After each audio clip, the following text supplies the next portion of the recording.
নমস্কার পাবলিক, এই যে দেখছো তোমরা, এটা কিন্তু কোনো বড় শিল্পী নয়, মাটির ছোট ছোট হাতের ছোঁয়াতেই জন্ম নিয়েছে এই দুর্গা প্রতিমা। হ্যাঁ, বালুরঘাট পাগলিগঞ্জের ক্ষুদে শিল্পীদের দারুণ সৃষ্টি। মানে বড়রা যেখানে বাজেট নিয়ে ঝগড়া করে, যেখানে চাঁদা নিয়ে মারামারি করে, ওরা সেখানে কাচুমাচু না করে মাটি দিয়েই লেগে পড়েছে। প্রতিমা গড়া থেকে রং তোলা, চোখ আঁকা থেকে সাজানো, সবটাই করেছে এই ছোট্ট পুজো ক্লাবের সদস্যরা। কোনো ছাঁচ নয়, একেবারে নিজের হাতে নিজের ভালোবাসা থেকে তৈরি করেছে এই প্রতিমা।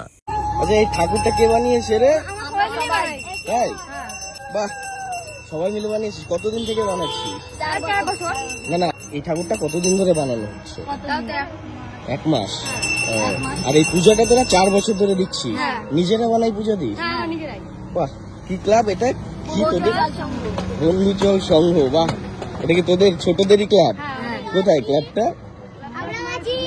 বাহ, দারুণ দারুণ হয়েছে। মনে হয় তোদের এই এত বালুরঘাটে এত পুজো হচ্ছে যে এগুলোর থেকে মনে হচ্ছে তোদের এই পুজোটাই সবচেয়ে বেস্ট, তাই না? মানে আসল শিল্পী হচ্ছে তুই, তাই না? তুই নিজে হাতে বানিয়েছিস, আর এরা তো তোর মানে সহযোগিতা করেছে, তাই তো? এই প্রতিমাটা নিজে হাতে বানিয়েছিস। কি নাম ভাই? সূর্যদীপ হালদার। বাহ, তো দেখো বন্ধুরা, এই ভাইটি বানিয়েছে এই প্রতিমাটি। দেখছো, জাস্ট অসাধারণ। বন্ধু বান্ধবের সহযোগিতায় জাস্ট এত সুন্দর একটা প্রতিমা তৈরি করেছে। আর দেখো, পুজোও করছে এরা নিজেরাই। একজন ছোট্ট মহিলা পুরোহিত সুন্দর করে মন্ত্র পড়ছে, ধূপের ধোঁয়া ভেসে যাচ্ছে চারিদিকে, চারিদিকে ঢাকের শব্দ, আর মাঝখানে দাঁড়িয়ে এক ছোট্ট মেয়ে, গলার সুর, ঠোঁটে মন্ত্র।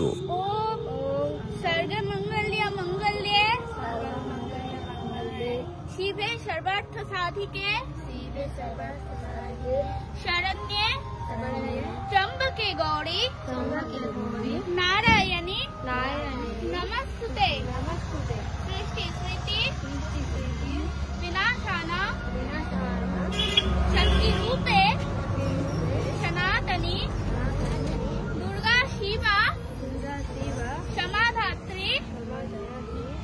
যেন মনে হচ্ছিল মা দুর্গাই তার কণ্ঠে কথা বলছেন। সেই মুহূর্তটা আমার চোখে শুধু পুজো নয়, ছিল এক অদ্ভুত শক্তির আবির্ভাব। তোমরা জাস্ট একবার দেখো। আর পুজো দিচ্ছে এখানে পুরোহিত, যাদের বলে, একদম ছোট ছোট প্রতিমা, ছোট ক্লাব মেম্বার সদস্য, এবং পুরোহিতটাও মহিলা পুরোহিত, ছোট। আবার শাড়িও এনেছে, দেখো কত সুন্দর শাড়ি এনেছে মাকে এখানে দেওয়ার জন্য। কলা বউ রয়েছে, মানে এত সুন্দর একটা দৃশ্য আজ তোমাদের সাথে শেয়ার করছি। নিজের গলার সুর, নিজের হাতে মন্ত্র, আর একাগ্র চিত্তে মা দুর্গার পুজো করছে।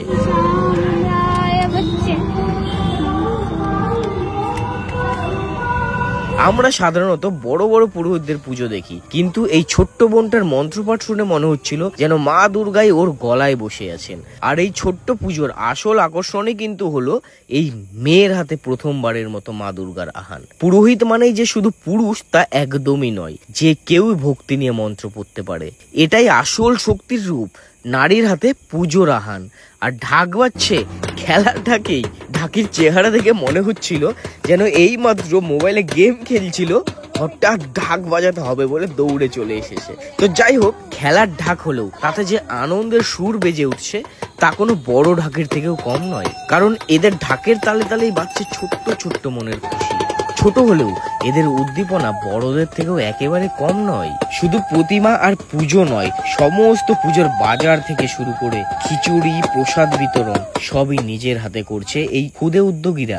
আমাকে দেখে একজন হঠাৎ বলল, দাদা পুজো শেষ না হওয়া পর্যন্ত কিন্তু থাকতেই হবে, প্রসাদ খেয়ে যেতেই হবে। আর আমি তো না করতে পারলাম না। অনন্ত আনন্দের মুহূর্তে ডুবে গেলাম। সত্যিই প্রতিমা যেমন সুন্দর, তেমনই এই ক্ষুদে শিল্পীদের মনও অনেক বড়। পুজো মানেই একসাথে আনন্দ, আর সেই আনন্দই দেখলাম আজ এইখানে বালুরঘাটের এই পাগলিগঞ্জে। আহা, শেষে ক্ষুদে শিল্পীরা আমার হাতে প্রসাদ এনে দিয়ে বলল, দাদা খাও। প্রসাদ খেয়ে মনটা একেবারে আনন্দে ভরে উঠল। ছোট্ট বাচ্চারা বানিয়েছে, ছোট্ট মহিলা পুরোহিত পুজো দিয়েছে, খেলার ঢাক বাজছে, আর আমি সব মজা একসাথে উপভোগ করলাম। তোমাদের কেমন লাগলো এই ক্ষুদে দুর্গাপূজার গল্প? আর তোমাদের যদি মনে হয় যে এই ক্ষুদে শিল্পীরা আগামী দিনে আরো অনেক বড় শিল্পী হোক, তাহলে ভিডিওটা প্রচুর শেয়ার করে দাও, যেন ওদের গল্পটা পৌঁছে যায় সবার কাছে। আর কমেন্টে একবার লিখে দাও জয় মা দুর্গা, কারণ আনন্দটা একা রাখলে চলবে না, ছড়ালেই তবেই মজা।